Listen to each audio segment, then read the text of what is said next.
Let us bow our heads and put ourselves in the presence of the Lord. Dear Heavenly Father, we thank you for gathering all of us today. We thank you for the gift of life and strength that you have provided us all to be part of this endeavor. We seek your forgiveness for our wrongdoings, as we have forgiven those who have done us wrong. May you bestow your guidance and blessings so that we can enjoy and appreciate its significance in our lives. Bless everyone who is present here today. May each one of us be able to share our knowledge, understanding, and wisdom for your glory and honor. May the various activities related to this event be a success through your intervention. All these we ask through your name. Amen.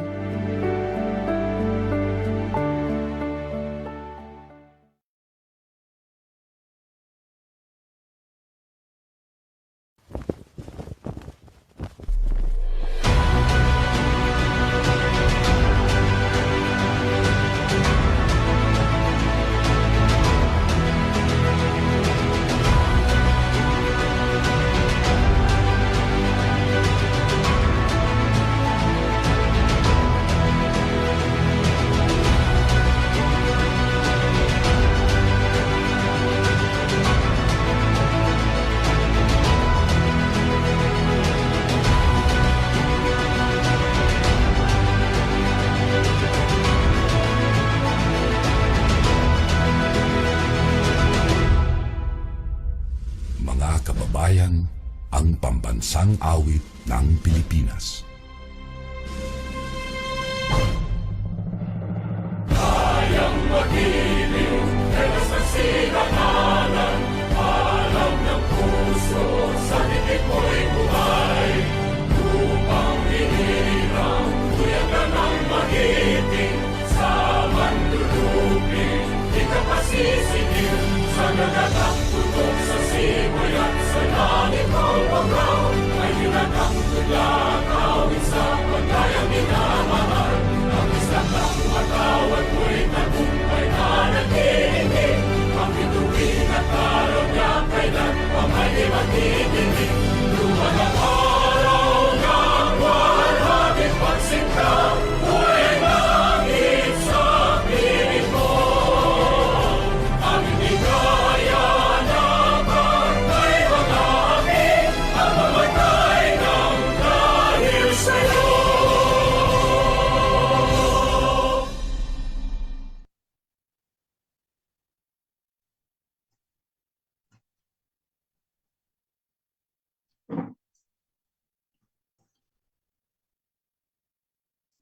Ayan, isang makaagham na hapon po sa ating lahat, sa ating Zoom participants and FB Live participants.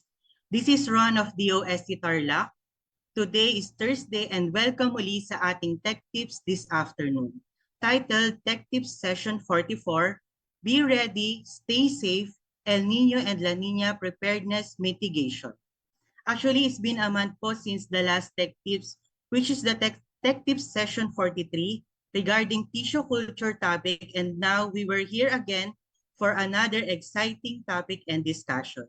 Muli, aside from Zoom, you may also join us live via Facebook at DOST Central Luzon and through the Provincial Science and Technology Office's Facebook pages.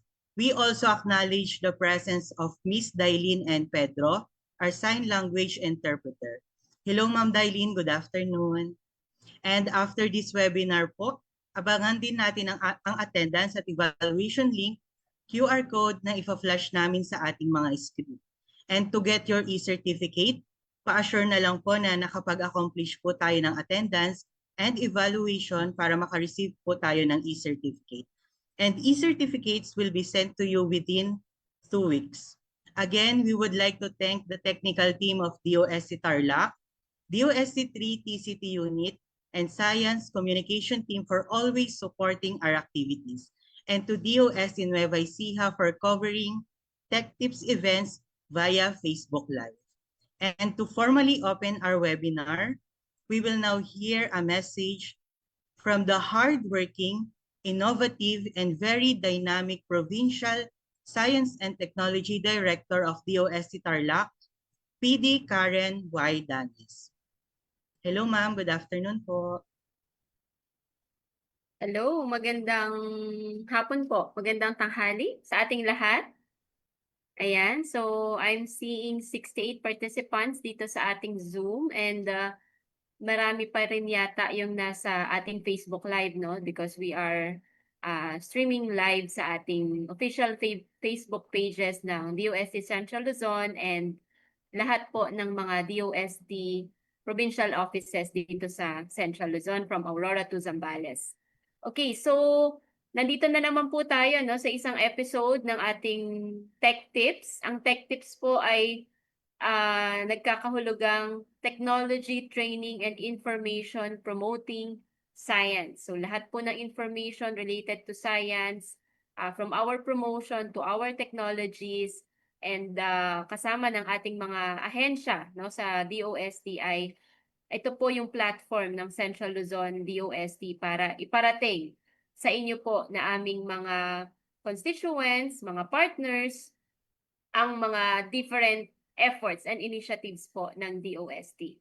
So at this early po, no, allow me to thank you. Nagpapasalamat na po ako sa inyong pagsuporta at pag-attend dito sa ating webinar. And of course, we also extend our gratitude to our resource person na si Ma'am Mary Jo Alma Canlas ng DOST Pag-asa. Of course, lagi din natin kaantabay, no, si Ma'am Dialin para mas inclusive yung ating Tech Tips episode, para kahit po yung ating mga brethren, no, na ano bang tawag dito? Medyo hindi nakakadinig ay maka-join po natin sila sa ating mga Tech Tips episode or webinars. So today po, madalas na nating naririnig ang topics na i-discuss po ngayon, no, at alam ko very interesting ito because it hits close to the home of every one of us, no? Mapasa television naririnig natin, sa radyo, sa ating Nation's Weather Bureau, sa Pag-asa, no? Ito yung El Nino and La Nina. So this time it's preparedness and mitigation. So hindi ito basta-bastang discussion because dahil mismo, no, sa Pag-asa currently, no, sa kasalukuyan tayo ay nasa ilalim ng El Nino alert, no, na inaasahang lalakas mula weak, magiging moderate, hanggang sa maging ito ay strong to very strong condition sa huling quarter ng 2026. So bakit ito mahalaga, no? Bakit natin pinag-uusapan yung ganitong topic? Primarily because it's not a distant forecast. Hindi na ito yung mangyayari pa lang, no? Right at this very moment na pinag-uusapan natin to as we speak, Pag-asa's monitoring po, no, shows that yung ating sea surface temperature in the Pacific ay malapit na sa threshold, no? Kaya yung mga model points to this El Nino event, magi-intensify siya in the coming months, no, with the impacts expected to persist until early 2027. So ibig sabihin, hindi lang tayo naghahanda para sa isang pansamantalang tagtuyot, we are also preparing for prolonged period of reduced rainfall yung mga water shortages po natin, yung posibleng matinding dala ng drought sa maraming bahagi or sa ilang bahagi ng bansa. And particularly po no sa mga regions na umaasa sa agriculture no kasi kapag El Nino La Nina hindi lang naman talaga yung disaster yung ating pinag-uusapan pati yung ating food security. So dito papasok po yung kahalagahan ng ating episode ngayon because sabi ko nga kanina El Nino La Nina it's not just a climate na usapin no usapin po ito ng food security ng kabuhayan ng buhay mismo ng ating mga kababayan because every dry spell or every episodes ng tagtuyot na ating mararanasan, it will lower yung yield ng ating mga farmers. So every unexpected na mga floods po na galing sa mga intense na may intensify ng La Nina, it means po no madadamage possible madamage yung ating mga crops, ma-wash out yung ating mga roads, daanan and dadami yung community na kailangan i-evacuate. So mas may involve ang different units po ng ating LGUs. Kaya parang nakita ko kanina may mga attendees tayo from the local government unit no, particularly LDRRMO and Municipal Agriculture's Office. So every delay in preparation means more losses that could have been prevented kung tayo po ay naghanda. Okay, so this is why exactly po yung coordination between the stakeholders, hindi lang from the national government agencies, kasama na yung local government agencies, ang ating communities, ang ating mga partners, ito po ay kailangan. And it is more critical now than ever, no? Especially sa nararanasan natin ngayon. Because the time to prepare, gaya ng nabanggit ko kanina, is now while we still have the window to act. Okay? Habang tayo ay may oras pa para kumilos. So I invite everyone in attendance today to listen and learn directly from our nation's Weather Bureau, ang PAG-ASA, and get useful information and tips through this Tech Tips episode. Muli po, maraming salamat at magandang araw. Ayan, thank you very much, PD Karen, for that message and for encouragement po to prepare for the future. And we are glad po and we look forward to gaining new knowledge, valuable insights, and meaningful learning from this webinar. So bago naman po tayo mag-proceed sa ating discussion proper, may I request everyone po to open your cameras para sa ating photo op with Ma'am Karen. Pa-open na lang po ng ating mga camera. And may I request po sa ating technical team na mag-take po ng picture. Yan, ready po? Ayan, naka-open na po lahat ng camera. Let's take a picture po. 1, 2, 3, smile. Isa pa po. 1, 2, 3, smile. Pwede po ba natin itaas ang ating kamay for 1 DOST po? 1 DOST.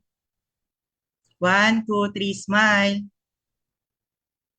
Ayan, mukhang okay na po. Sige po, pwede na po nating i-close ang ating mga camera once okay na po. Ayan, ready na po ba ang lahat? Pwede po ba tayong mag-send ng ating virtual reactions para ma-feel po ng ating resource speaker na handa na po tayong makinig sa discussion ngayong araw na ito?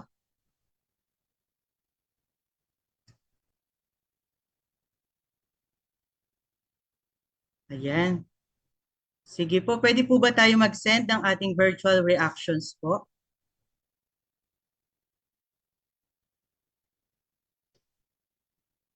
Ayan, may mga nagsisend na po ng kanilang virtual reactions.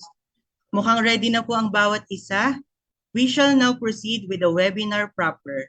To introduce to you our resource speaker for today, she is a meteorology professional from the Philippine Atmospheric, Geophysical, and Astronomical Services Administration, which is PAG-ASA, currently serving as a Weather Specialist 1. She holds a Master of Science in Meteorology from the University of the Philippines, Diliman, and a Bachelor's degree in Electronics Engineering from the University of the East. With years of experience in weather forecasting, climate advisories, research, and public information, she has contributed significantly to climate monitoring and disaster risk reduction initiative in the Philippines. Throughout her career, she has served in various key roles at Pag-asa, including Weather Observer 1 and Research Assistant, and have earned several recognitions, including first place in the 2026 NRCP Annual Scientific Conference and a top 10 distinction in the Pag-asa Meteorologist Training Course. Let us all welcome our resource speaker for today, Ms. Mary Jo Alma R. Escol Canlas. Hello ma'am, good afternoon po. Hello po, good afternoon po sa ating lahat. Naririnig po ako? Yes po ma'am, malinaw po. Yes, hello po. Good afternoon po sa lahat po ng nakikinig po sa atin through Zoom at saka sa ating Facebook page. So, pwede ko na po bang i-share yung aking screen?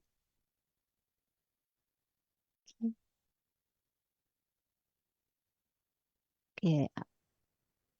Okay, wait lang po. Ayan. So, nakikita na po ba ang aking screen?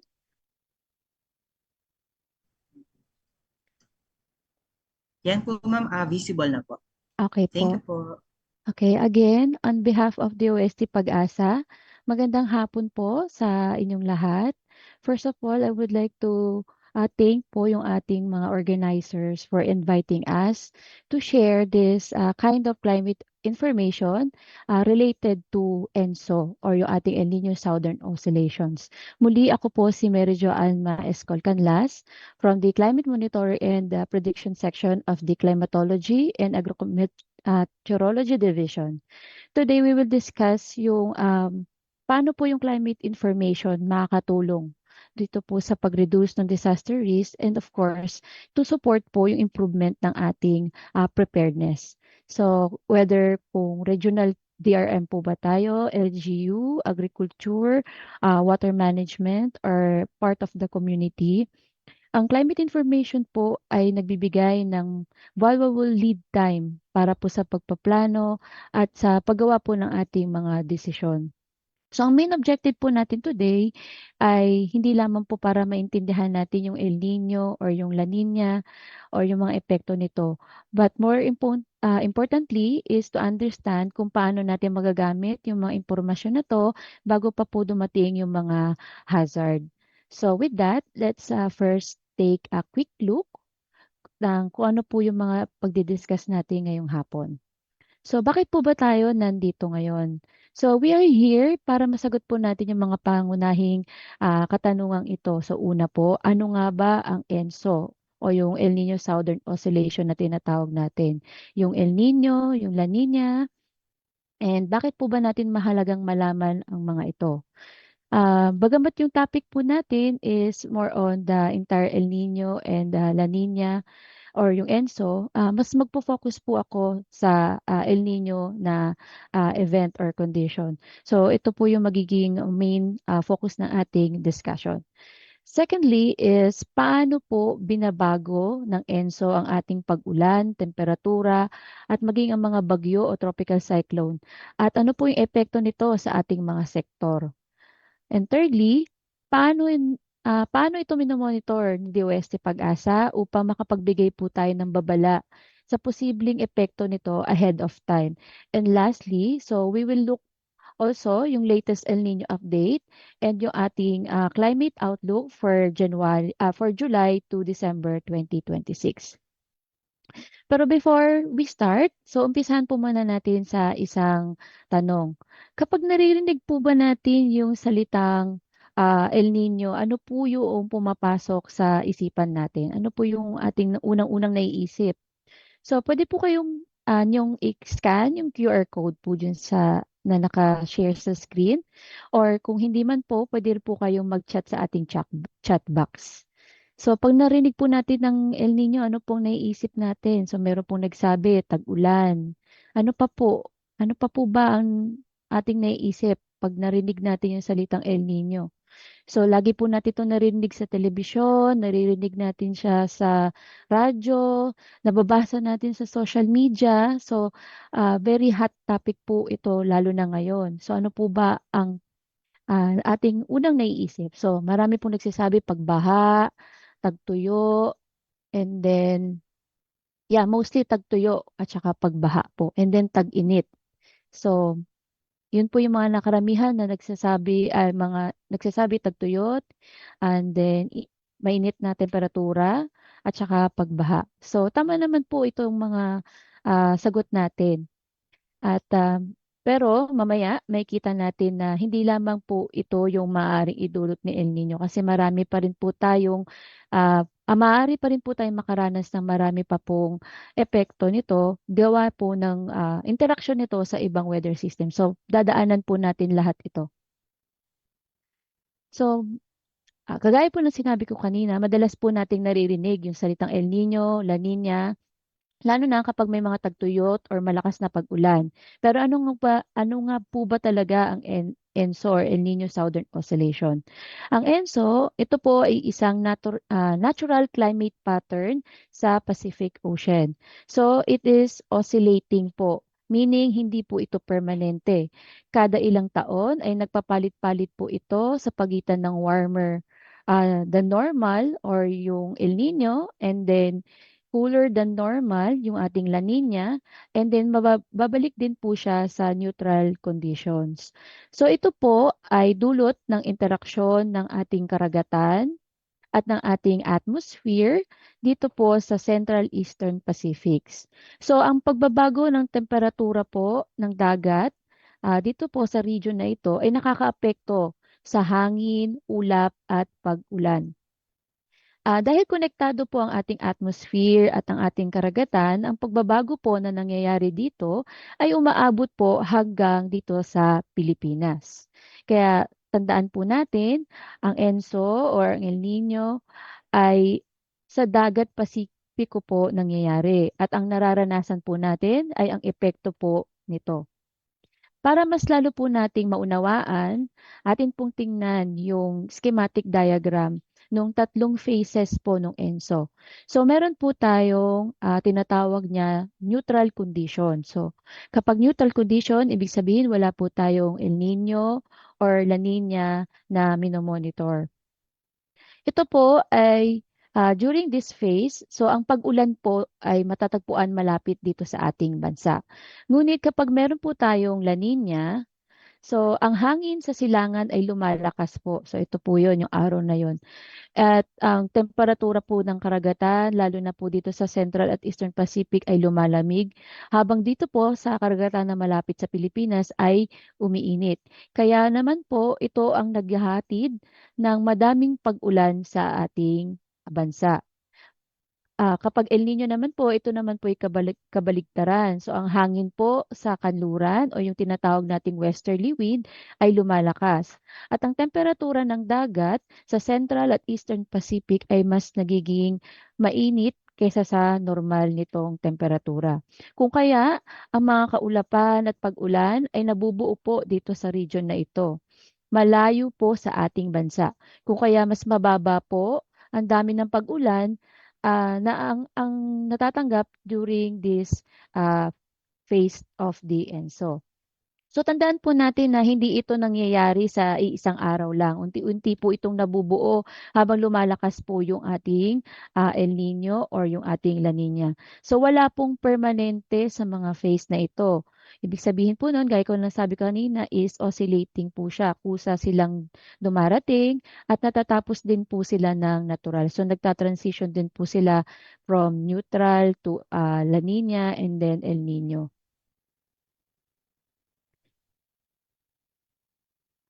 Sa Pilipinas, ang mga pagbabagong ito sa Pasipiko ay nakakaapekto po dito sa tatlong pangunahing bahagi ng ating klima. So ito po yung pag-ulan, temperatura, at yung mga bagyo or yung tropical cyclones. Itong tatlong po ito ay magkaka-connecta or interconnected with each other. Now, together, they can influence po yung risk na sa iba't ibang sektor ng ating bansa. Ngunit tandaan po natin, hindi po pare-pareho ang epekto sa buong bansa ng ating El Nino or La Nina.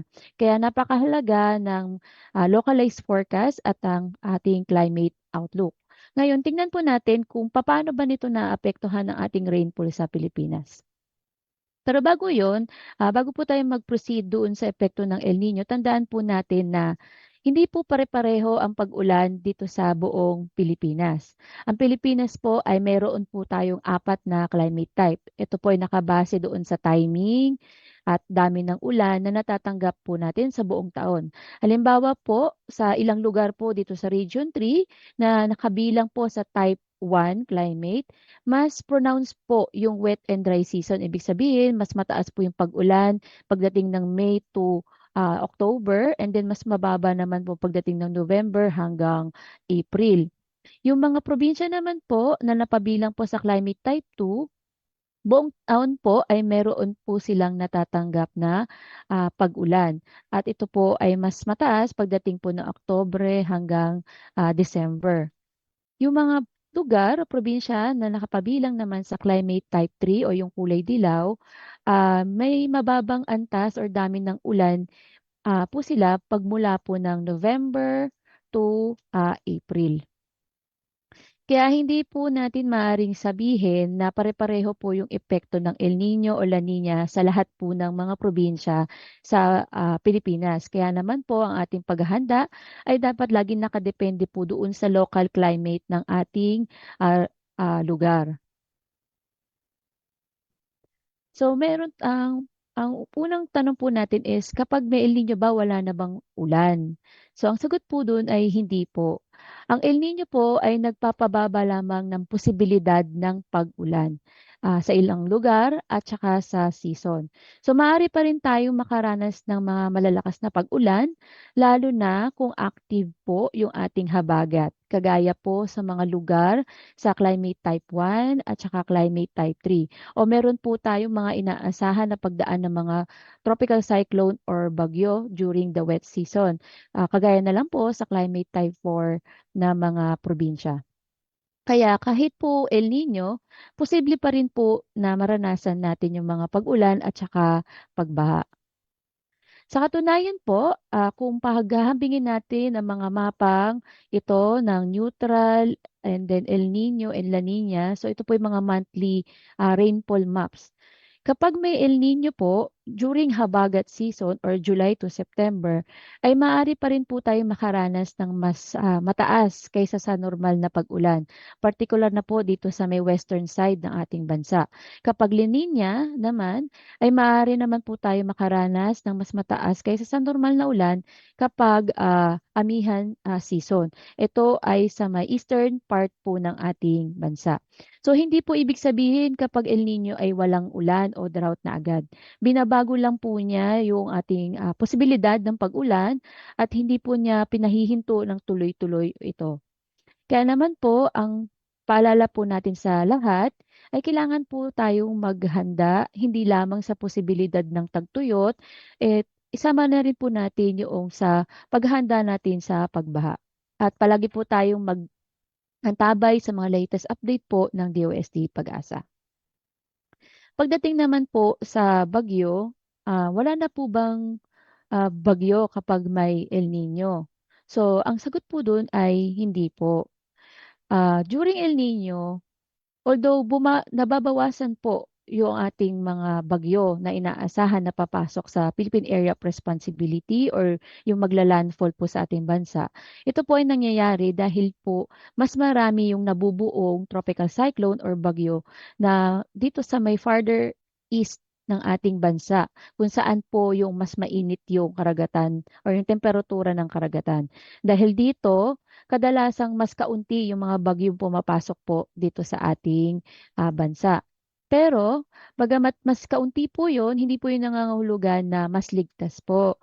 Dahil kung ang bagyo po ay mas malayo or nabuo sa mas malayo pa sa Pacific Ocean, mas mahaba po yung kanyang oras para po makapag makapagpalakas or ma-intensify po ito. Kaya pagdating po niya sa ating bansa ay mas malaki ang chance na mas malakas po yung intensity ng mga bagyong ito.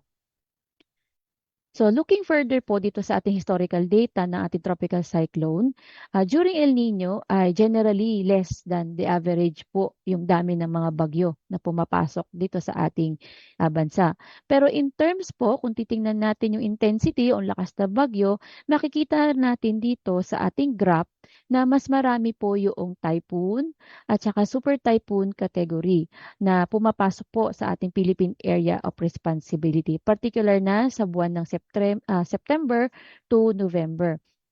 Na kung titingnan naman po natin yung mga landfalling na tropical cyclone o yung pumapasok po mismo sa landmass ng ating bansa, similar po na mas marami po yung category ng super typhoon na naglalandfall, lalo na po sa mga buwan ng Oktubre at Nobyembre. So ang key takeaway lang po natin dito, pagka meron po tayong El Nino, ay mas kakaunti nga po ang ating bagyo na pumapasok sa ating Philippine Area of Responsibility or yung mga maglalandfall. Pero hindi po natin ibinababa yung posibilidad na kung meron po tayong mga bagyo ay mas malalakas po ito o nasa typhoon or super typhoon category. Mula po dun sa mga pagbabago ng temperatura, pag-ulan, bagyo na dulot ng El Nino, ito naman po ay maaaring mag-trigger ng mga secondary hazard. Ito po yung tinatawag natin na drought, flooding, landslide, and storm surges. So itong mga hazard po na ito ay maaaring magdulot naman ng mga risk in different sectors, in DRR, in health, and in agriculture.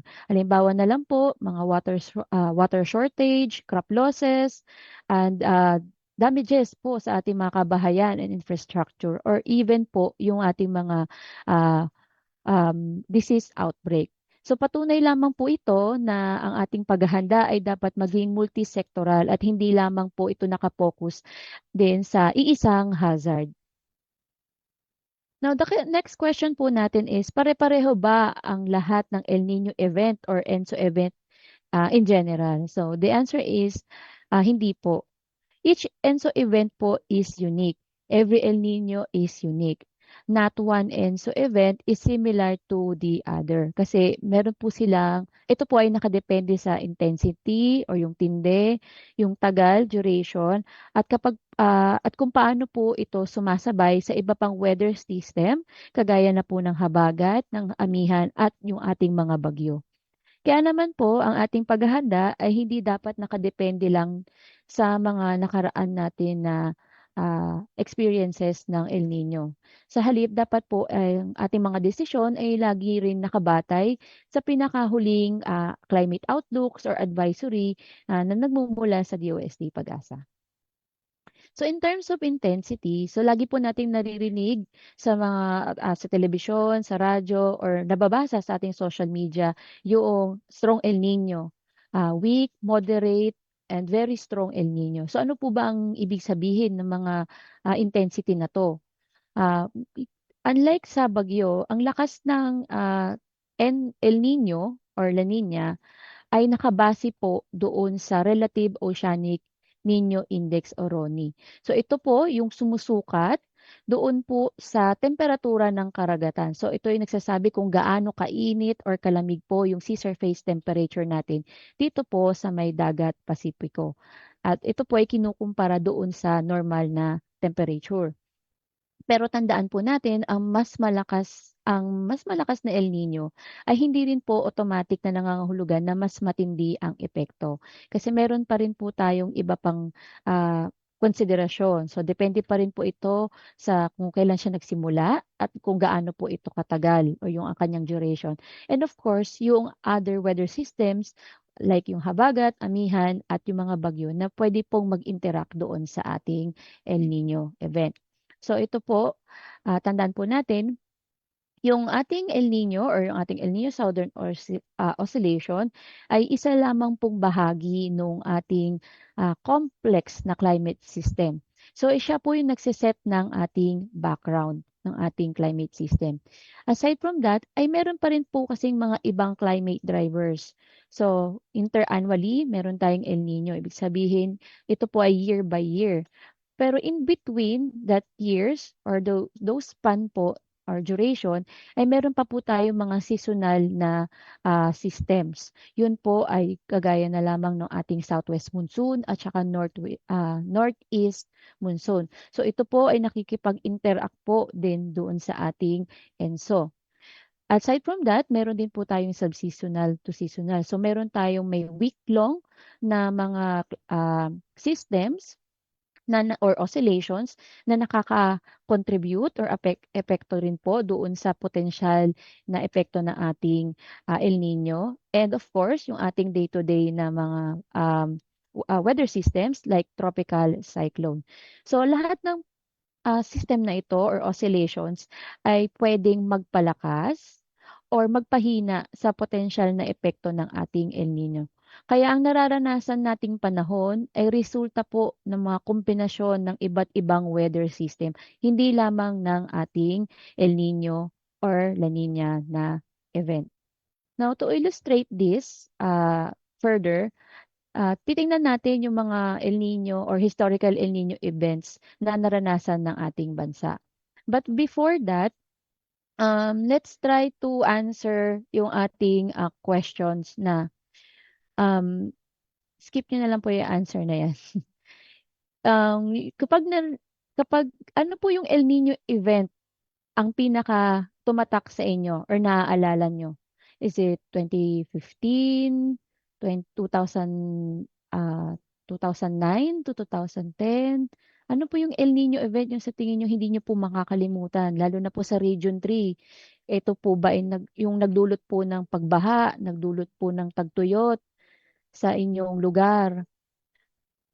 So ano po yung mga naiisip nyo na El Nino event like nung last na 2023 to 2024? Ito po ba ay very tumatak po ba sa isip ninyo ito? Marami po ba nag-cause po ba ito ng damage sa ating mga lugar? Or yung ating 2015 to 2016, so isa rin po iyon sa pinakamalakas na El Nino event. So ito po ba ay maraming epekto rin sa ating lugar? So may sumagot po ng 1997, 1998. How about yung iba po? Ano po yung tumatak po na marami po talagang pinsala na-experience po kayo sa inyong lugar na El Nino event? So, sabi po nila sir, from Barangay Burnay, so malaki po yung mga damages ng tanim at gulay at palay. So yun po yung mga naalala nila na mga pangyayari doong mga El Nino event. So merong nasirang pananim, may sobrang tagtuyot, ayan. And so investigate po natin yung mga ito sa mga susunod po nating slide. So before that, let's first understand or unawain muna natin yung mga rainfall maps na pinapalabas po ni Pag-asa. So una po dyan yung ating tinatawag na percent normal rainfall. So ang percent normal rainfall, nakabase po ito sa dami ng ulan na natanggap na isang lugar at kinukumpara po natin sa tinatawag nating normal rainfall or yung average na 30 years rainfall para sa buwan na yon. So kapag po red, ibig sabihin po nun is mas bababa pa sa 40% ng normal na ulan ang natanggap po ng isang lugar. Kapag 41 to 80%, ay pag below normal or yellow, 41 to 80% po ng normal na rainfall ang natanggap na isang lugar. Kapag near normal is 81 to 120, while yung blue is above normal, so higit pa po sa 120% ng normal rainfall ang natanggap or posible matanggap ng isang lokasyon. In terms naman po sa drought, dry condition, dry spell, and drought. So, paano po natin nalalaman kung ang isang lugar ay meron or nakakaranas na ng dry condition, dry spell, or drought? Ito po ay nakabase pa rin po sa mga ulan. So, i-emphasize ko lang po, hindi po dito kasama yung sa soil moisture and yung ating mga hydrological dry condition or drought o yung kakakulangan po natin ng katubigan. So ito is more on sa pag-ulan lamang po. So pag sinabi po nating dry condition, ibig sabihin lang po nito, 2 buwan na magkasunod na ang isang lugar ay nakaranas po ng below normal. Kapag naging 3 buwan na po itong magkakasunod, then itinataas na po natin siya sa dry spell. At kapag umabot pa po sa 5 buwan, yung magkakasunod na below normal, then tsaka po natin siya ina-identify as a drought condition. Kapag po naman, in terms of way below normal, 2 magkasunod na way below normal ay kinakategorize na natin ng isang lugar o lokasyon as a dry spell. Kapag ito po ay 3 beses na magkakasunod na less than 40% po ng normal na rainfall yung kanila na-receive or way below normal, then itong lugar na to ay na-identify po natin na nakaka-experience na or makaka-experience ng drought condition. Okay, so for the notable El Nino historical event, so isa po sa ating titingnan is yung 2009 to 2010 na strong El Nino event. So ito po is very memorable or hindi makakalimutang El Nino event kasi it shows po yung two contrasting extremes. Ano po iyon? Una, it's yung ating enhanced abagat. So meron po tayong naranasang maraming pag-ulan at pagbaha, lalong-lalo na po kung maaalala niyo po sa Central Luzon at saka sa NCR, yung panahon po ni Undoy. So ang dami pong flooding incidents na nai-record noong panahon nito. And of course, meron din po tayo pagkatapos nito yung last quarter to first quarter ng 2010 ay marami po sa maraming probinsya po sa ating bansa ang nakaranas naman po ng matinding drought. No, lalong-lalo na nitong early 2010. So, ang simple lesson po dito ay ang El Nino ay kaya pong magdulot ng pagbaha at tagtuyot sa loob lamang po ng iisang event. So, hindi po siya tuloy-tuloy na dry or dry weather or dry conditions.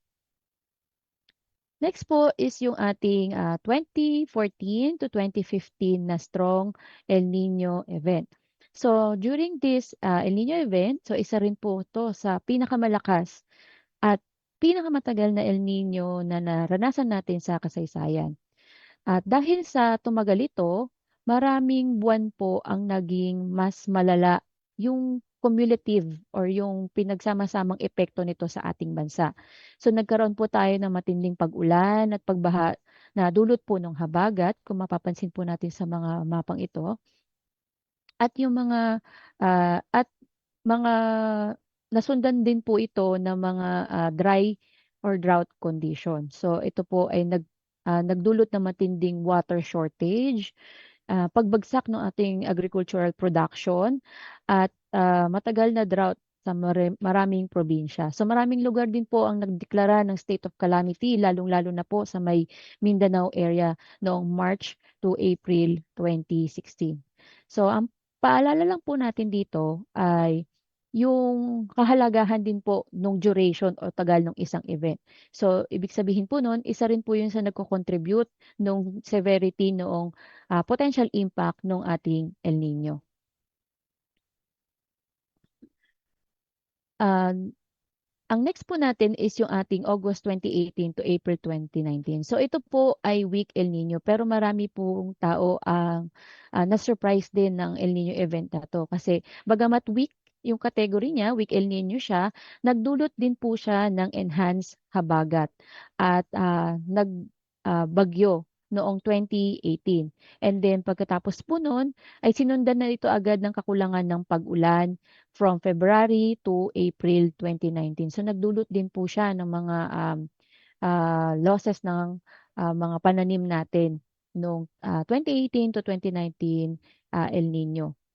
So this demonstrate na even though weak po yung ating category ng El Nino, it can still produce yung severe impact when interacting po doon sa iba't ibang climate drivers such as yung ating habagat and yung ating northeast monsoon and yung ating mga bagyo. So ang lesson po natin dito, weak does not mean na weak din po yung ating impact. And yung huling El Nino event, yung pinaka-latest po natin is yung noong 2023 to 2024. Ito po ay nagdulot ng matinding kabawasan ng pag-ulan mula January to May 2024, lalong-lalo na po dito sa may Luzon area at saka sa may bahagi po ng Visayas. So halos buong bansa po ay naapektuhan nito. At nakapagtala rin po tayo dito ng mga bagong record ng mga matataas na temperatura, lalo na sa buwan ng Abril. So ito po ay nakaapekto sa maraming sektor ng ating bansa, sa kalusugan, ng ating mga komunidad, agrikultura, water supply, and other sectors po. So looking across these events or El Nino events, ang mga aral po na natutunan natin dito ay El Nino behaves differently. So kung maaalala po natin, iba-iba po yung epekto niya. Iba-ibang lugar din po yung naapektuhan niya. Kasi yung intensity po niya, so maririnig po natin yung strong El Nino, iniisip po natin baka malakas yung epekto niya. Pero yung intensity alone, hindi rin po ito nagde-determine nung epekto ng ating El Nino. So kailangan din po kasi yung yung contribution na ang duration nito and yung interaction po nito sa different weather system. So isa rin po ito sa contribution kung bakit nagiging iba-iba yung ating epekto ng ating El Nino. And then dahil po doon yung El Nino, hindi po ito laging nangangahulugan na continuous drought or tuloy-tuloy po na na kaunti yung ating pag-ulan. At may mga posibilidad pa rin po na magkakaroon tayo ng heavy rainfall at saka pagbaha. So this reinforces po yung kahalagahan ng patuloy nating pagmo-monitor ng mga updates and forecasts from DOST Pag-asa. So paano naman po natin ito minomonitor? Paano po minomonitor ni Pag-asa ang ating ENSO? Para makapagbigay po tayo ng maagang babala sa ating komunidad at sa iba't ibang sektor. Sa Pag-asa continuously monitor yung mga iba't ibang indicators. So ang tinitingnan po natin is yung pagbabago po ng temperatura lalo na po dito sa Central Eastern Equatorial Pacific. And then yung kaakibat na changes din po in the atmosphere in terms po dun sa hangin at saka yung mga kaulapan at pag-ulan. So itong dalawang pong ito ang tinitingnan natin para malaman po natin at kung paano natin i-update yung ating Pag-asa ENSO Alert and Warning System. So yung ating ENSO Alert and Warning System, ito po yung nagsisilbing guide po ng ating stakeholders para po sa kanilang preparation. So nagiging trigger po siya in terms of kung kailan po tayo magde-develop or kailan po tayo mag-i-implement ng mga contingency plans po natin. So this system allows Pag-asa to communicate yung current status ng ating ENSO and then to provide na rin yung mga early guidance doon sa ating mga decision makers. So ang goal po nito is simple lamang po is to identify early yung ating yung development ng El Nino and La Nina para po mabigyan natin ng pagkakataon yung ating mga stakeholders na maghanda po doon sa inaasahan nating epekto nito. So, ang ENSO Alert and Warning System ay meron pong 4 na alert level. So, meron tayong watch, alert, advisory, and then final advisory. Ang mga warning level na po ito ay nakabase po dun sa taas ng tsansa at saka yung lead time kung kailan ito maaaring mag-develop or matatapos. So habang tumataas po yung chances at yung lead time naman po natin is bumababa, ay tumataas din po yung ating warning level. So ang actions naman po ay also tumataas from preparation and planning hanggang doon po sa implementation. So each alert level may corresponding different stage of preparedness. Kaya hindi na po natin hinihintay dapat na lumala pa yung mga epekto bago po tayo kumilos. So, meron pa lang tayong nakikitang indikasyon na meron na made-develop, dapat ay meron na po tayong aksyon na ginagawa. So, sa kasalukuyan, magbuhat po nung March 2026 ay nag-abiso na po tayo sa publiko at sa iba pong sangay ng ating gobyerno patungkol po doon sa potential na development ng isang El Nino. At ito nga lang pong June 9 ay naglabas na po si DOST Pag-asa ng Advisory Number 1. At ito po ang nagsasabi na ang El Nino ay present at maaari na pong magpatuloy until early 2027. Now, ano po yung maaari nating gawin dahil meron na po tayong El Nino. So, nasa El Nino advisory na po tayo. Una, during rainy season, ngayong rainy season, so palagi po tayong mag-check ng ating rainfall and flood warning advisory mula sa Pag-asa, sa ating local DRRMO, and then yung ating local news bulletin. And then, maaari din po tayo nating i-maximize yung pag-harvest ng rainwater and storage in preparation na rin po sa inaasahan natin na kakulangan ng pag-ulan. And also, we also have to be ready all the time. Kaya lagi po nating ihanda ang ating emergency disaster kit. Pagdating naman po ng ating warm and dry season, so pinapayuhan po natin ang publiko at yung mga concerned government agency na magkaroon po ng precautionary measures para ma-minimize po natin yung ating heat stress. At magtipid po tayo sa paggamit ng ating personal and domestic consumption of water. And of course, iwasan po natin yung mga aktibidad na may kaakibat na health risks na associated po doon sa binabantayan natin na or inaasahan natin na climate condition. So, medyo bawas-bawasan po natin yung paglalabas, ganun. Yun po. And other than that, so always stay updated po sa ating climate advisory. And makipag-ugnayan po tayo sa ating local government unit para po sa mga local El Nino measures po nila. Para naman po sa ating agriculture sector, so meron din po tayong mga general recommended actions. So, una, pwede po nating i-adjust yung ating planting calendar or i-ship yung ating mga crop types. And then, pwede rin po tayong mag-install ng mga fine farm infrastructure. So, pwede rin po tayong gumuha ng mga crop insurance. And also, similarly, makipag-cooperate po tayo sa ating local government para sa mga El Nino measures at lagi po tayong umantabay sa mga climate advisory ng DOST Pag-asa.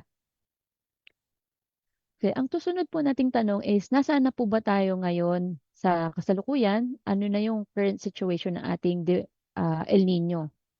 And ano na ba yung inaasahan natin sa mga susunod pang buwan? So we will now look at yung latest Pag-asa update in terms of our ENSO, and then yung ating July to December 2026 climate outlook. So as of June, yung ating oceanic indicator and then yung ating atmospheric indicator, both indicates na ang ating El Nino ay present. At kaya naman po, asahan po natin na sa mga susunod na buwan ay mararanasan na po natin ang epekto nito sa ating bansa.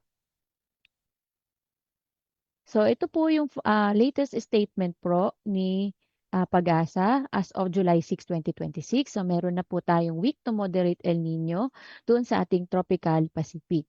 And then yung climate models, nagsasabi po na ito po ay posibleng mag-intensify to very strong by October to December ng 2026 season. So paalala lamang po, again, stronger events do not always mean bigger weather and climate impact. So, ibig sabihin lamang po noon ay mataas po yung tsansa na yung certain impact na associated dun sa El Nino ay maaaring mangyari. Pero hindi po ito nangangahulugan na severe impact na po yung ating may experience. Para naman po sa weather system na maaaring makaapekto po sa ating bansa for July to December, aside po dun sa ating binabantayang El Nino, is maaari pa rin po tayo makakaranas ng easterlies, and then ITCZ, low pressure area, tropical cyclone, and of course yung ating southwest monsoon. So pagdating po ng October to November, so magta-transition na po ito sa northeast monsoon. At doon po magkakaroon po tayo ng mga bago pong mga rain bearing weather system, gaya po ng frontal system, yung shear line, and yung ating localized thunderstorm. So may mga panahon na asahan din po natin na magkakaroon tayo ng clear sky at less yung ating rainfall activity, at ito po ay dulot ng ating ridge of high pressure area. Para naman po sa monthly rainfall forecast, so maalala po natin na ang red, nangangahulugan po nun ay way below normal. So less than 40% yung pag-ulan. Dilaw naman po ay below normal. And then green, near normal, or yung similar lang sa kung ano yung inaasahan natin sa buwan na yon. And then blue is above normal rainfall condition, mas mataas yung pag-ulan. So for July to September, generally, sa buong most parts of our country, ay inaasahan natin ay near normal rainfall condition, maliban na lamang doon sa western part and of the country or of Luzon for July to August, na ang inaasahan po ay above normal rainfall conditions. And then some areas in Visayas and Mindanao para naman po sa below normal rainfall conditions. So by October, most parts of Luzon and Visayas, ang inaasahan po natin is below normal rainfall conditions. While the Central Luzon and then Mindanao is near normal rainfall conditions. For November to December, so mapapansin po natin na way below normal rainfall conditions na po yung ine-expect nating pag-ulan, particular na po sa malaking bahagi na po ng Luzon, including po yung ating Region 3. Sa Visayas naman po at Mindanao ay ang inaasahan po natin ay below normal rainfall conditions. Now, in terms of probabilistic forecast, so ito po ay nangangahulugan lamang po nung tsansa na mangyayari po yung tinatawag nating above, near, and below normal rainfall conditions. So, pag dark po yung color ng shade niya, ibig sabihin po nun, mas mataas po yung tsansa or posibilidad na ito po ay mangyari. Kapag masyadong pusyaw or light po yung color, ibig sabihin po nun, moderate po yung tsansa na itong inaasahan nating rainfall conditions ay mangyari doon sa particular na lugar at buwan. So for July to August, mapapansin po natin na most over the western portion of the country, ang inaasahan po natin ay mataas na tsansa or posibilidad ng above normal rainfall conditions. Samantala, sa the rest of the country ay meron po tayong moderate chance of below normal rainfall conditions. Pagdating po ng September, so most parts of the country, ang inaasahan po natin ay moderate probability na magkaroon tayo ng near to above rainfall conditions. By the time of October hanggang sa December, so makikita natin na tumataas po yung tsansa ng below normal rainfall conditions in most parts of the country, lalo-lalo na po dito sa ating Central Luzon at sa NCR. In terms of dry days, so ito po, pag sinabi po nating dry day, ito yung araw na meron tayong less than 1 millimeter or mababa yung pag-ulan na natanggap natin. So, pagka brown shade po, yung nakikita natin sa mapa, ibig sabihin mas maraming araw po sa isang buwan na ang natanggap natin is mas bababa pa po sa 1 millimeter ang rainfall. Pero kapag green shades, ibig sabihin marami pong araw na marami po tayong pag-ulan na natanggap. So kung titingnan po natin for July, August, and September, mas marami po lalo na po sa may Western Luzon and Central Luzon ay makakatanggap mas marami po yung araw na mas makakatanggap po tayo ng mga pag-ulan. Pero pagdating po natin October, November to December, lalo na po sa December, mas dumadami po yung mga araw ng dry days o yung mga araw na less than 1 millimeter po yung rainfall na matatanggap po natin. Now, pagdating naman po dun sa ating dry condition, dry spell, and drought assessment. So, ito po ay base po sa observed rainfall po natin. So, ibig sabihin po nito, ito yung mga nangyari na po. So, as of June 30, makikita po natin na marami po probinsya or malaking bahagi po ng Western at Central Luzon ay nakaranas na po ng drought condition. At mayroon din po tayong mga ilang areas po dito sa may Cagayan area. Sa may Southern Luzon at saka sa some areas in Visayas, so meron na po tayong mga recorded na experience of dry spell. So again, ito po ay nakabase po sa ating pag-ulan. So hindi po natin sinasama dito yung um, rainfall natin sa yung ating soil moisture and yung hydrological drought. For the outlook po, so by end of November, so inaasahan po natin na mas marami po yung potentially maka-experience ng dry condition. So ibig sabihin po nun, ah, kung ikukumpara po natin dun sa kanina, bakit nagkaiba po sila? So maalala po natin dun sa ating rainfall forecast is meron po tayong inaasahan na mataas na pag-ulan pagdating ng July to August. Kaya po yung consecutive months na inaasahan natin na dry ay na mababang pag-ulan ay nabe-break po. Kaya naging dry condition po siya for November. So marami po dito sa mostly Luzon area po ay makaka-experience ng dry condition and some areas po sa Southern Luzon ay dry spell. Pero pagdating po ng December, so dumadami po lalo yung mga dry spell condition. Halos buong bahagi na po ng Luzon, including some areas po sa ating Visayas. At ito po ay dulot na rin po dun sa ating forecast ng December na medyo madami po yung ating forecast na way below normal rainfall conditions. Sa Central Visayas at sa Mindanao ay dry condition po ang ating inaasahan na condition para sa kanila.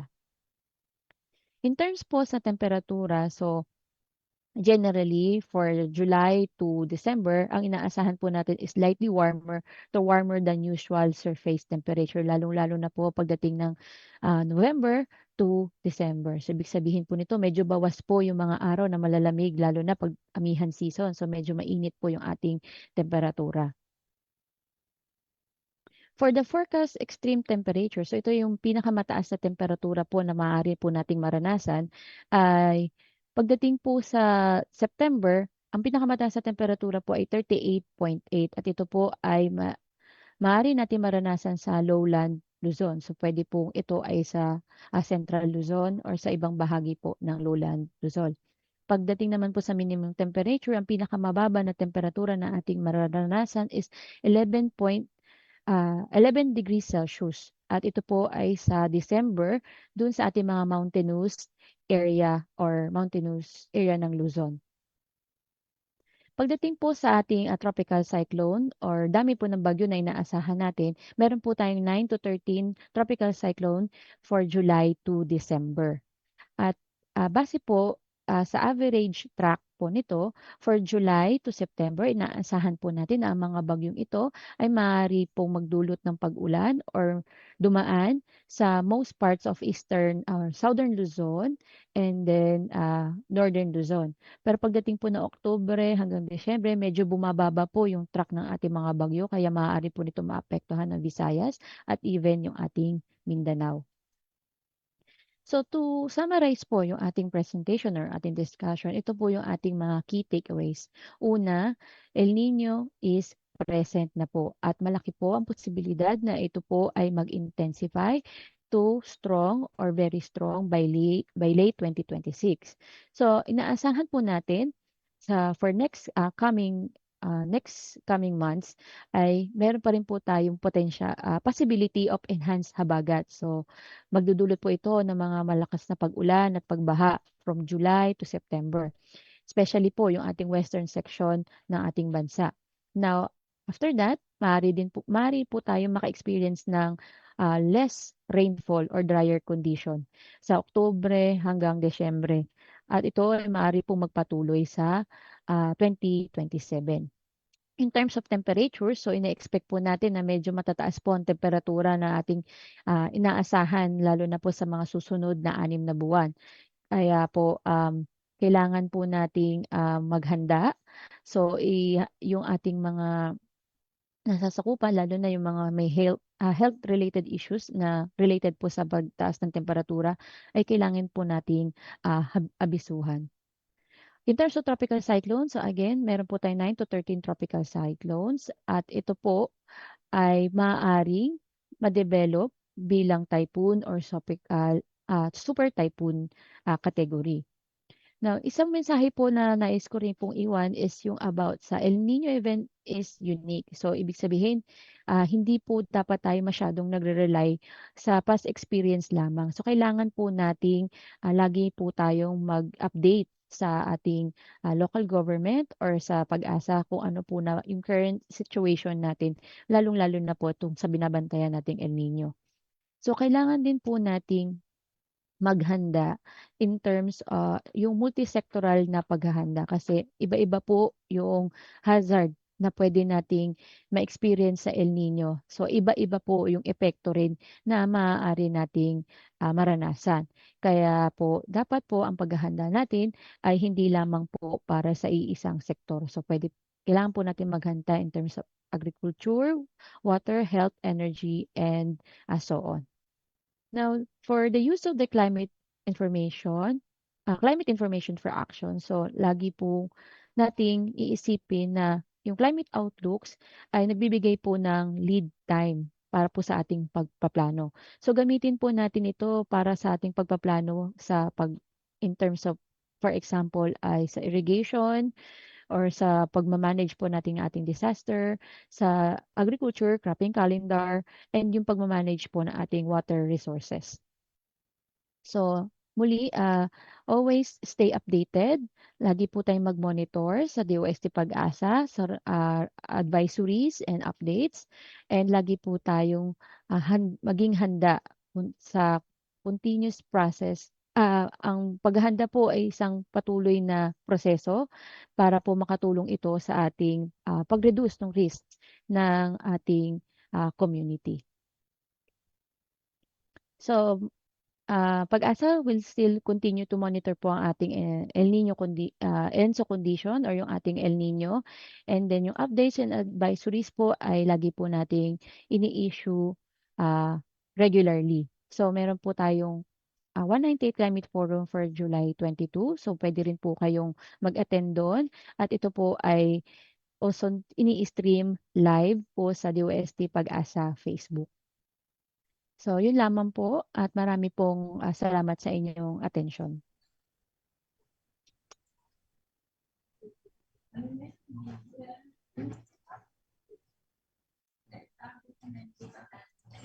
Thank you very much, ma'am, for that very informative discussion. And thank you din po sa pag-share po sa amin yung ENSO tracking system po na malaking tulong po sa amin para ma-track po, ma-check po accurately yung status po ng ating weather. And maraming salamat po. So, for the Q&A po, pwede po kayo mag-send po sa ating chat box sa mga may tanong po para ma-address po natin ang question po ng bawat isa. Yan, pa-send na lang po sa ating chat box.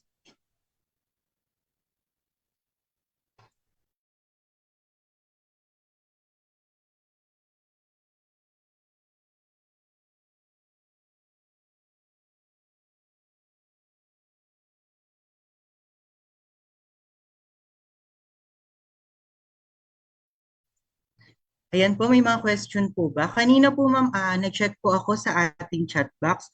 Siguro we will have at least 10 to 15 minutes po for the Q&A. Then kanina ma'am, habang nagdi-discuss po kayo, mayroon po ditong nagtanong po from Sir Christopher Tonog Banwa. Ang question po niya, what would be the contribution of the people if El Nino or La Nina comes to lessen the effect po? Ano po daw po yung pwede po nating magawa para ma-lessen po yung effect po ng El Nino at saka La Nina? Siguro po kasi Depende po kasi yun sa epekto na inaasahan natin. So, kung sa pag-ulan or yung sa flooding, kung inaasahan natin is flooding, of course, tanggalin po natin yung mga blockage doon po sa ating mga water drainage. So, isa po yun sa mga contribution na pwede nating ibigay is panatilihin po natin malinis ang ating kapaligiran para hindi po tayo nadadamage ng flooding. Of course, aside from that, sa pag-init naman po, in terms of the health impact or effect. So, wag po tayong, lalo na kung mainit po yung ating lugar, so wag po tayong masyadong exposed sa sun, ah, sunset. So, iwasan po natin palagi ang lumabas and then lagi po tayong minom ng tubig. So, yun po yung mga in terms of potential impact po ng El Nino sa community po natin. Pero kung epekto po niya in terms of hazard, um, wala po ko masyadong maisip na pwede po nating mai-contribute po dun sa hazard effect niya po. So tumitigit lamang po ito is palagi lang po tayo dapat maging handa kasi hindi po natin alam kung kailan po talaga natin mararanasan ito. Alam lang po natin yung general overview na ito po yung ine-expect natin. Pero kailangan po rin natin kasi day to day nagmo-monitor dahil gaya po ng sinabi ko, may iba pa kasing weather system na pwede po makaapekto doon sa ating condition. So, pwedeng may bagyo, meron po tayong local thunderstorm, so severe thunderstorm. So, ito naman po is makaka-apekto rin po sa atin at meron din pong kaakibat itong risk po sa ating lahat. Maraming salamat po ma'am for answering po yung question po ng ating participants. Then ito ma'am, I don't know kung related po siya, pero ang tanong po ni Sir Daryl Joy Torres, sorry if tama po yung pronoun po. Ngayong El Nino po, ano po kaya ang mare-recommend po nating tanim na matibay sa tag-init? May idea po ba kayo dito ma'am? Sorry. Thank you po dun sa question. Pero yun nga po, hindi po ako yung nararapat na tao na sumagot dito Yes kasi po. ito po ay SPAR DA. So sila po yung nakakaalam kung ano po yung mga dapat itanim kapag na yung sensitive, yung hindi siya sensitive or mga climate sensitive na mga tanim. So sila po yung pwedeng magbigay ng specific na mga pananim na pwede nating itanim during the El Nino. So ang masasabi ko lang po kasi based lang po dun sa mga interactions namin with the other agency. So kapag mainit po kasi, so yung mga nakaka-withstand sa mainit is usually yung mga like, ayan po, may mga suggestion, sili, talong, or even yung mga bawang or sibuyas. So yun po, pwede po yun yung mga tanim na hindi masyado pong nangangailangan ng tubig. So yun, mga tanim na hindi po masyadong nangangailangan ng tubig pagka po El Nino. Yan po. Maraming salamat po ma'am and hopefully nasagot po and machi-check din po natin sa ating chat box. May mga suggestion po yung other participants po sa tanong niyo sir. Then another question po ma'am kanina, wala po siyang pangalan pero meron po siyang binanggit po dito sa ating chat box. Sabi po niya ma'am, to summarize po yung message niya po. Sabi po niya may mga activities, projects po ba ang government? Kung may idea po kayo ma'am in preparation po sa gantong pagkakataon po like yung matinding pagbaha po or pagtuyot. Yes po, yun nga po. So whenever meron po tayong binabantayang El Nino, the moment po na nakita na natin na may nagde-develop na po, nagkakaroon na po tayo ng activation ng tinatawag nating El Nino Task Force. So yun po, isang interagency po siya na ina-activate po para magkaroon po ng pagpaplano ahead of time, lalo-lalo na po tungkol sa binabantayan nating El Nino. So, bawat sangay po ng gobyerno, meron na po yung mga nakalatag po na mga pagpaplano para po in preparation po dito sa ating binabantayang El Nino.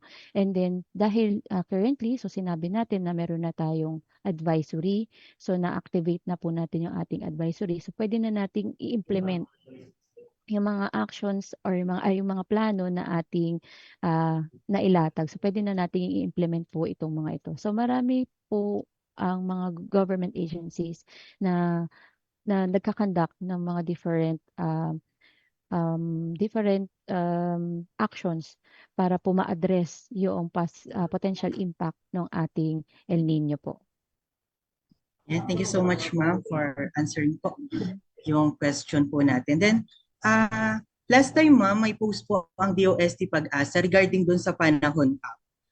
Same lang din po ba siya dun sa ENSO tracking system po? Yung sa panahon up po, wala pa po ata yung El Nino alert and warning system po doon. Hindi ko pa po na-check kung nandun siya. Pero sa panahon up, marami rin po kasi kayong makikita po doon na mga information. So, meron po doon daily, yung ating daily na updates for our daily weather. And then, meron din po doon other like yung ating 10-day. So, kung may 10-day po. So, marami pong information doon. Pero, yung regarding po dun sa ating ENSO alert and warning system, hindi ko po siya pa na-check kung naka-up po siya doon sa panahon up. Pero pwede nyo rin po siyang ma-access through our official Pag-asa website. So, buwan-buwan po ay ina-update naman po namin kung ano na po ba yung status ng ating ENSO or ating El Nino na binabantayan. So, lagi po lang kayong mag-monitor or lalo na po dun sa ating Facebook. Meron din po tayo doon nilalagay na updates. So, nagre-release din po tayo ng mga press statement kapag meron po tayong ganitong mga binabantayan or minomonitor na mga event. Yan, maraming salamat po sa pagsagot po ng ating mga question, ma'am. For sure, sobrang linaw niyo pong na-discuss yung ating topic po for today. Kaya hindi din po wala rin po masyadong tanong po, no?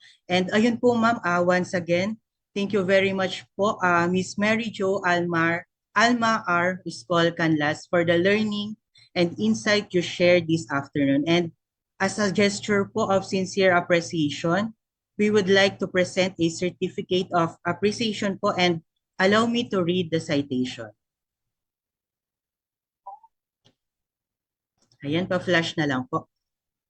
Allow me to read the citation. Republic of the Philippines Department of Science and Technology, Regional Office 3, award the Certificate of Appreciation to Miss Mary Jo Alma R. Escol Canlas in grateful recognition and commendation for sharing her valuable time, knowledge, and expertise as resource speaker during the conduct of Tech Tips Session 44, Be Ready, Stay Safe, El Nino and La Nina Preparedness and Mitigation, held on July 16, 2026 via online video conference, given the 16th day of July 2026, signed by our Regional Director, Dr. Julius Cesar Visica. Ayun po, ma'am, maraming salamat po. Thank you for your time again po sa pagsama po sa amin ngayong araw na ito. And we also like to acknowledge din po and to thank po ang ating sign language interpreter, Miss Dailin and Pedro, sa pagsama sa atin throughout this webinar.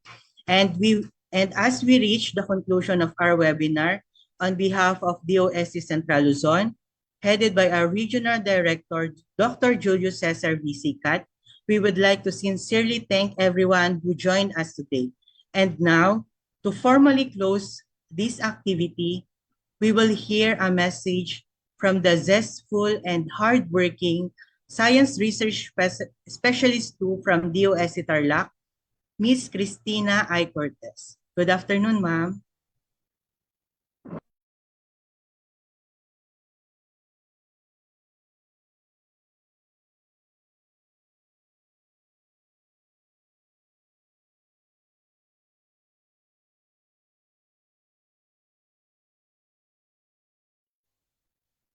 Ayan, magandang hapon po ulit sa lahat. No? Thank you, Ma'am Mary, sa napaka-informative and practical na mga information po na na-share ninyo sa amin. Na-enlighten kami tungkol sa mga phenomenon na ito, si El Nino and La Nina.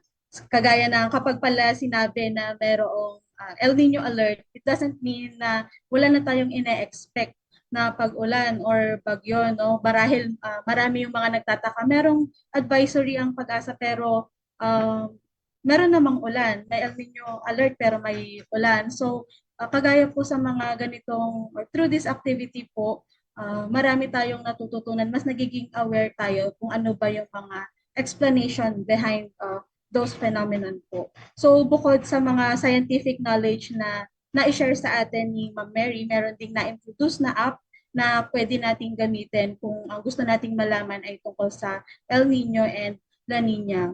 Pero bukod po sa mga ito, meron din tayong mahalaga na malaman natin bakit nga ba tayo nagkakandak ng ganitong klase ng activity, itong tech tips, bakit nga po na-organize yung ganitong topic, no? Alam po natin na bukod sa sektor ng agrikultura, halos lahat po tayo apektado kapag may ganitong phenomenon. And nabanggit ni Ma'am Mary kanina na ang approach na nararapat po pagdating sa mitigation ng El Nino and La Nina ay multi-sectoral. Ibig sabihin po, mahalaga yung community participation para mas maging effective yung measures or preparations na ginagawa ng ating authorities and local government units. So again po, thank you very much sa ating mga viewers and we hope to see you again sa susunod nating tech tips. Thank you very much po.